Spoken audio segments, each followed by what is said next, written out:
السلام علیکم ناظرین، آپ دیکھ رہے ہیں پیر فقیر شیعہ چینل۔ ہمارے چینل کو سبسکرائب کریں، ہماری ویڈیو پسند آنے کی صورت میں لائک کریں اور نیچے کمنٹ سیکشن میں اپنے خیالات کا اظہار کریں۔ شکریہ، اور ویڈیو کو اینڈ تک دیکھیں۔ سامعین محترم، اللہ جل مجدہ الکریم وہ عظیم پروردگار جس نے کائنات کے پتے پتے میں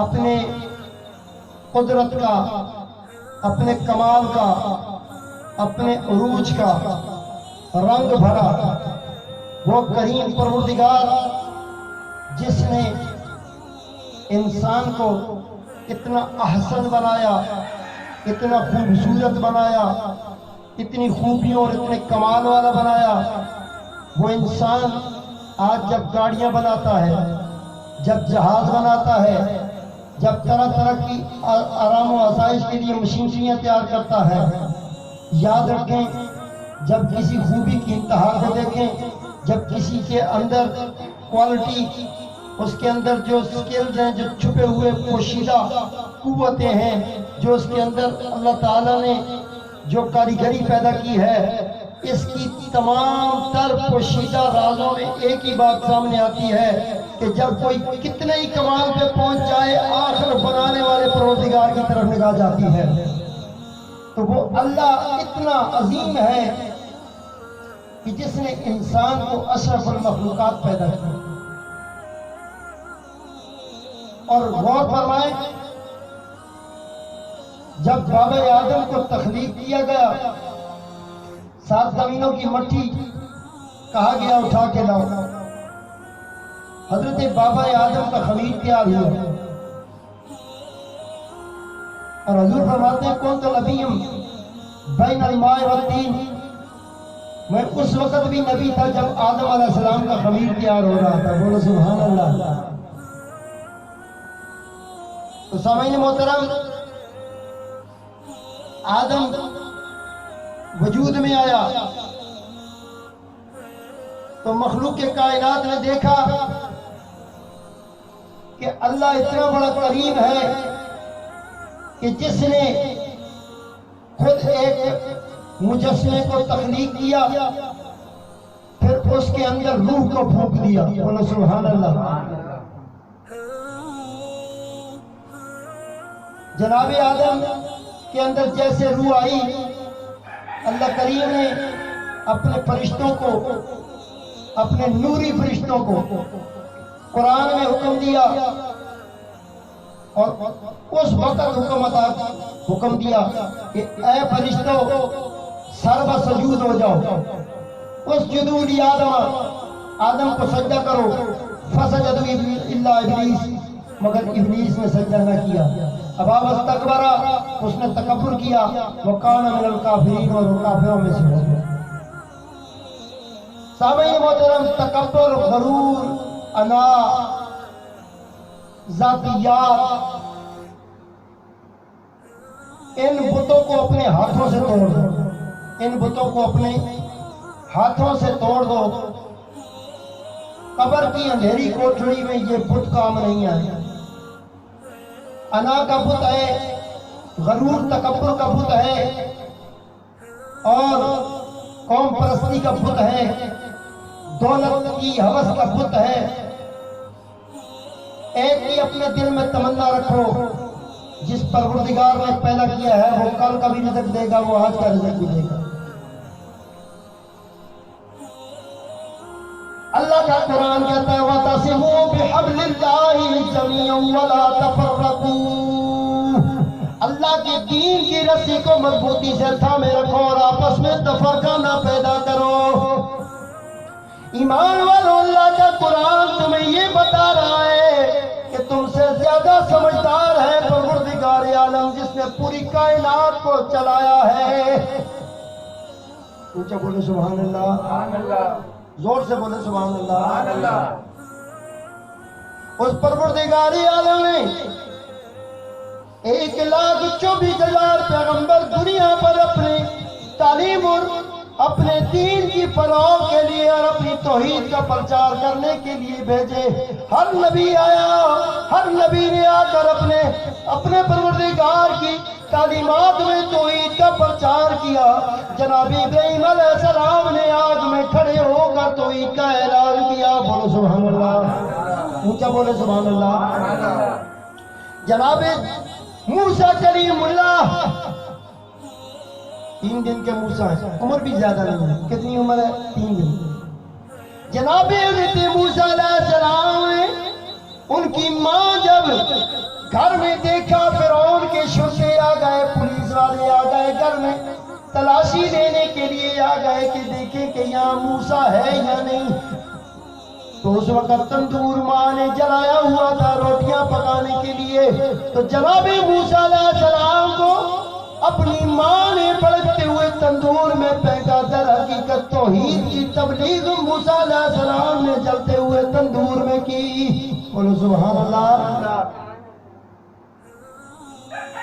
حضرت یوسف علیہ السلام آپ پر آزمائش آئی، آپ کے بھائیوں نے اس کو کنویں میں پھینک دیا۔ یوسف علیہ السلام کو کنویں میں پھینک دیا۔ آپ نے کنویں کی تکلیفیں مشکلات برداشت کی، پھر آپ نے قید کاٹی، آپ نے توحید کی تبلیغ کی۔ پھر جناب ابراہیم علیہ السلام کی باری آئی کہ آپ نے اپنے بچے کی گردن پر چھری کو چلا کر تبلیغ دین، تبلیغ رب العالمین، اللہ کے توحید کا اعلان کیا۔ سبحان اللہ۔ بڑا مشکل وقت ہے، آج تو سارے لوگ تیاریاں کر رہے ہیں قربانی کی، جانور لیے جا رہے ہیں۔ سوچو اگر ابراہیم علیہ السلام کی چھری جناب حضرت اسماعیل کی گردن پر چل جاتی تو آج آپ کے بچے آپ کے ہاتھوں کے نیچے ہوتے۔ بڑا مشکل ہوتا اپنے بچوں کو اپنے ہاتھوں سے ذبح کرتے ہوئے، کوئی کیسے برداشت کر سکتا ہے؟ کانٹا چبھ جائے، پتھر لگ جائے، کوئی گالی دے دے، بندے سے برداشت نہیں ہوتا۔ پر میرے پروردگار کی تبلیغ اور توہین، جب ابراہیم علیہ السلام نے توہین برداشت نہ کی پروردگار عالم کی بادل کے اوپر، جب وہ بت پرست بتوں کی تبلیغ کر رہے تھے، اللہ کی توحید کا انکار کر رہے تھے، تو ابراہیم علیہ السلام نے اپنے بیٹے کو اپنے اللہ کی وحدانیت کے اعلان کے لیے پیش کر دیا کہ جب اللہ تجھ سے تیرے بچے مانگے وہ بھی اللہ کی راہ میں قربان کر دے۔ تاریخ میں آتا ہے ابراہیم علیہ السلام نے جب پہلی بار خواب دیکھا، آپ نے پتہ نہیں کتنے اونٹ ذبح کر دیے۔ آپ نے دیکھا آج کل خواب کی تعبیر پوچھتے ہیں جی، یہ خواب کی تعبیر کیا ہے؟ تو بندہ کہا جی وہ آپ کو دیکھا جی آپ مر رہے ہیں، تو تعبیر والا کہتا ہے جی یہ مرنا دیکھنا جو ہے نا یہ زندگی کے بڑھنے کی علامت ہے۔ بولے سبحان اللہ۔ حضرت ابراہیم علیہ السلام نے خواب میں دیکھا اپنے بچے کو ذبح کرتے ہوئے، تو آپ نے اونٹوں کی قطار کو ذبح کر دیا۔ پھر جب دوسری بار دیکھا، پھر آپ نے یہ دیکھا کہ پھر وہ اپنے بچے کو ذبح کر رہے ہیں، پھر آپ نے اور جانوروں کو ذبح کیا۔ جب تیسری بار دیکھا تو پھر حد ہو گئی۔ حضرت ابراہیم علیہ السلام نے فرمایا اب میں جانور ذبح نہیں کروں گا، اب میں اللہ کا حکم پورا کروں گا۔ تو سنو مومنو، تبلیغ دین یہ ہے، اسلام کی اشاعت یہ ہے کہ جب توحید کا پرچار کرنا ہوتا ہے تو بچے بھی قربان کر دیے جاتے ہیں۔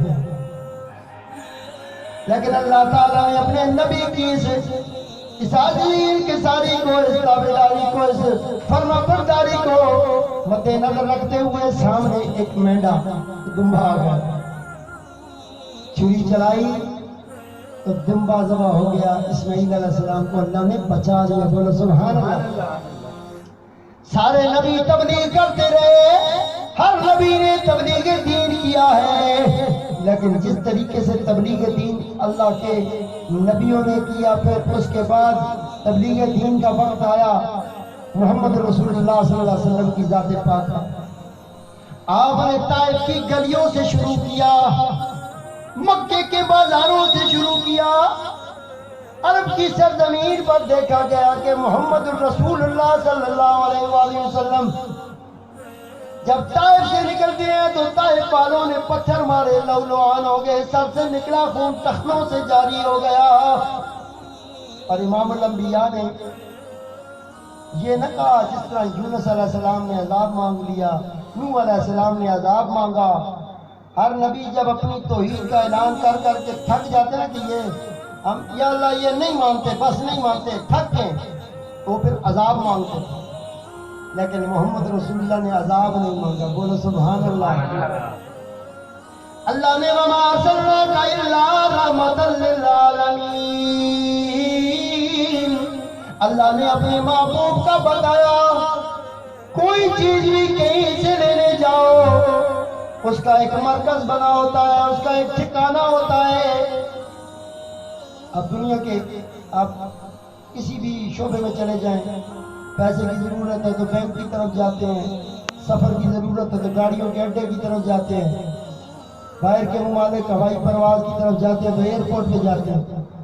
اللہ کے محبوب نے فرمایا جب رحمت کی پرواز لینے کا دل آئے تو مصطفیٰ کی چوکھٹ پہ آ جایا کر، حضور کے دروازے پہ آ جا، رحمت تجھے مصطفیٰ سے ملے۔ تو صاحبان جی علی وقار اللہ کا قرآن کہتا ہے کہ وَاعْتَصِمُوا بِحَبْلِ اللَّهِ جَمِيعًا وَلَا تَفَرَّقُوا، اللہ کے دین کی رسی کو مضبوطی سے تھامے رکھو اور آپس میں تفرقہ مت پیدا کرو۔ فرقہ بندی وہ لعنت ہے جس کی وجہ سے ہم گھروں میں ایک دوسروں سے دور ہو گئے، محلوں میں دور ہو گئے، بستیوں میں دور ہو گئے، ملکوں میں ایک ملک کا رہنے والا دوسرے ملک کے مسلک کی ترجمانی کو برا سمجھنے کی وجہ سے اسلام سے خارج کرنے کے دعوے اپنے پاس اپنی مٹھی میں فتوے رکھتا ہے، فلاں کافر فلاں کافر۔ جس نے نبی کا کلمہ پڑھا ہے ساروں کو تو ہم نے کافر کر دیا، سب کو ہم نے کافر کر دیا، ہمارے پاس بچا کون ہے؟ مسلمان کون رہ گیا؟ اللہ کا قرآن کہتا ہے وَاعْتَصِمُوا بِحَبْلِ اللَّهِ جَمِيعًا وَلَا تَفَرَّقُوا، اللہ کے دین کی رسی کو مضبوطی سے تھامے رکھو، اللہ کے دین کی رسی کو مضبوطی سے تھامے رکھو۔ ساتھیوں، دوستوں، بھائیوں، میں بجا طور پہ پہلے بھی کہتا رہا ہوں آپ کو تعلیم کے لیے، درس کے لیے، کہ قبر میں جو سوال ہونے ہیں، محشر کے مشکل میدان میں جو سوال ہونے ہیں، ان سوالوں کے ہم نے جوابوں کی تیاری کرنی ہے۔ بولو سبحان اللہ، اونچی آواز سے بولو ذرا، ابھی بھی آواز نہیں آئی۔ محشر کے مشکل امتحانات ہیں، قبر کا امتحان مشکل ہے، اس کے پیپروں کی تیاری کرنی ہے، سوالوں کی تیاری کرنی ہے۔ کوئی جا کر بریلوی سکول میں داخل ہو گیا، کوئی دیوبندی میں داخل ہو گیا، کوئی وہابی سکول میں داخل ہو گیا، کوئی اہل تشیع سکول میں داخل ہو گیا، یہ سارے سکول ہیں۔ سوال قبر میں ایک ہونا ہے، من ربک، تیرا رب کون ہے؟ ما دینک، تیرا دین کیا ہے؟ ما کنت تقول فی ہذہ الرجل، پھر چہرہ مصطفیٰ دکھایا جائے گا، پوچھا جائے گا کیا کہتا تھا اس صورت کے بارے میں؟ بولو سبحان اللہ۔ تو اپنے اپنے پیپروں کی تیاری کرنی ہے، اور اللہ تعالیٰ نے پیپروں کی تیاری کے لیے ایک موٹا سا، ایک ایسا کلام بھیجا ہے۔ ہمارے مضمونوں کی گائیڈیں پتلی ہوتی ہیں، اللہ کا قرآن اس سے موٹا ہے۔ بولو سبحان اللہ۔ یعنی اللہ نے پوری تفصیل کے ساتھ، اللہ تعالیٰ نے مکمل تفصیل کے ساتھ اس میں سوال بھی لکھے ہیں، اس میں جواب بھی لکھے ہیں، اور جوابوں کے بعد پیپر چیک ہونا بھی لکھا ہے، اور پھر رزلٹ بھی لکھا ہے، اور رزلٹ کے بعد انعام بھی لکھا ہے۔ بولو سبحان اللہ۔ اس قرآن کو اپنا گھر کی زینت بناؤ، گھروں میں ڈالنے سے قرآن نہیں آتا، بازوؤں سے باندھنے سے قرآن کی برکتیں نہیں حاصل ہوتی، قبروں میں دفنانے سے قرآن کی لذتیں نہیں ملتی، گوبر میں دفنانے سے قرآن کی شان بلند نہیں ہوتی۔ کم عقل ہے وہ بندہ جو قرآن کو قبروں میں اور گوبر میں دفناتا ہے۔ اللہ کے محبوب نے فرمایا یہ قرآن وہ دولت ہے جس کے سینے میں اتر جاتی ہے، میں اس کی اندر اور باہر کی دنیا کو بدل دیتا ہوں۔ ایک بندے کا نام ہے محمد جمیل، اور گاؤں والے اس کو جیلا جیلا بولتے ہیں۔ وہی محمد جمیل جب قرآن حفظ کر لیتا ہے تو اس کو محمد جمیل بھی کوئی نہیں بولتا، بولتے ہیں قاری صاحب، حافظ صاحب، علامہ صاحب، مولانا صاحب۔ ایک قرآن نے اندر جا کے اندر بھی کوچی مار دی نور والی، باہر بھی کوچی مار دی نور والی۔ ادب ہی ادب ہو گیا۔ تو اس لیے پیارے صاحبوں، قرآن کی لذتوں کو سمجھو۔ اللہ کے پیارے محبوب نے فرمایا اللہ کے دین کی رسی کو مضبوطی سے تھامے رکھو اور آپس میں تفرقہ مت پیدا۔ ان کی حالات کے پیش نظر اور اس سے قبل میرا ایک ہی اعلان ہوتا ہے، ایمان والو، جتنی سانسیں چل رہی ہیں، جتنا آپ کا اس وقت زندگی کا دورانیہ چل رہا ہے، اللہ رب العزت کے دین اسلام کی فروغ میں لگ جاؤ اور فرقہ بندی کا انکار شروع کر دو۔ بولو سبحان اللہ۔ اللہ نے کسی کو برا نہیں پیدا کیا، اللہ نے سب کو نور کے، اپنے کرم کے،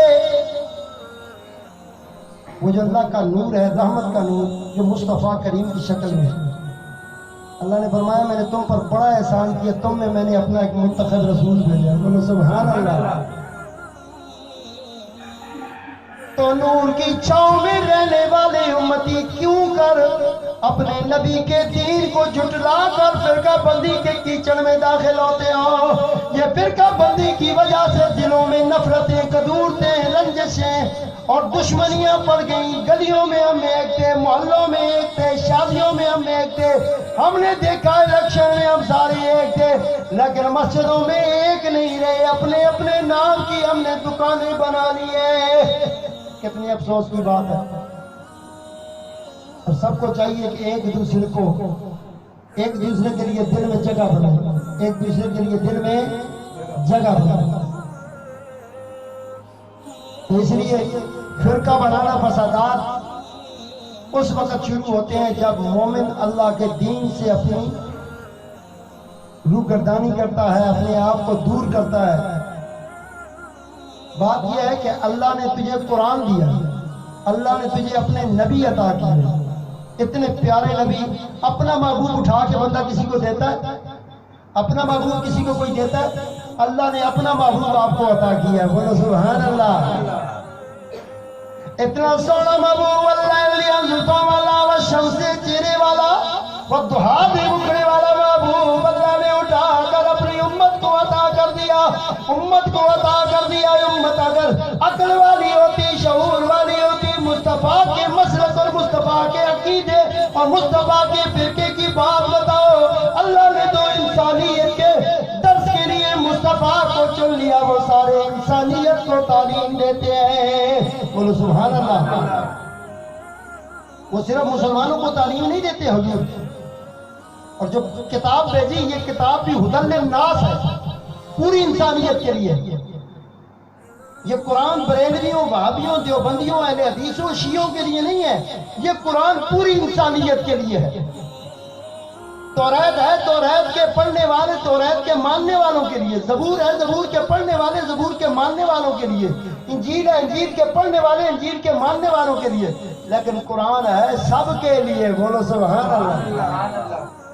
اسی طرح محمد الرسول اللہ صلی اللہ علیہ وآلہ وسلم، جب محشر کی گرمی ہوگی، سارے نبی کہہ رہے ہوں گے نہیں نہیں میں نہیں۔ ان کے پاس آئیں گے، ان کے امتی آئیں گے، آگے کہیں گے کیا آپ جنت کا دروازہ کھولیں گے؟ یہ جنت کا دروازہ کون کھولے گا؟ باہر بڑی گرمی ہے، جنت کا دروازہ کون کھولے گا؟ جناب نوح علیہ السلام سے پوچھا جائے گا کیا دروازہ آپ کھولیں گے؟ حضرت یوسف علیہ السلام کے پاس ہاتھ باندھ کر لوگ کھڑے ہوں گے، کیا حسن میں آپ بڑے پیارے ہیں، کیا جنت کا دروازہ آپ کھولیں گے؟ حضرت موسیٰ علیہ السلام سے پوچھا جائے گا، حضرت یحییٰ سے پوچھا جائے گا، حضرت لقمان سے پوچھا جائے گا، سارے نبیوں سے پوچھا جائے گا، حضرت ابراہیم علیہ السلام سے پوچھا جائے گا۔ سارے نبی ایک ہی بات کر رہے ہوں گے، یا رب نفسی نفسی، یا رب نفسی نفسی۔ اور میرے مصطفیٰ فرما رہے ہوں گے کہ جو نفسی نفسی کر رہے ہیں وہ سارے نبی کی بھی بڑی شان ہے، لیکن محمد رسول اللہ کی شان یہ ہے کہ جنت کا دروازہ محمد رسول اللہ کھولیں گے۔ دنیا والوں جب محمد رسول اللہ کا ساتھ چاہیے، ان کا تعلق چاہیے، آپ ایک کوثر پینے والوں، کوثر کا جام کا ارادہ رکھنے والوں، کوثر کا جام پینے والوں، اللہ کے نبی نے فرمایا، قرآن میں آیت بن کے آئی، اللہ کے نبی کی زبان ملی، اللہ کے نبی نے فرمایا فَاعْتَصِمُوا بِحَبْلِ اللَّهِ جَمِيعًا وَلَا تَفَرَّقُوا، اللہ کے دین کی رسی کو مضبوطی سے تھامے رکھو اور آپس میں تفرقہ، اونچا بولو، تفرقہ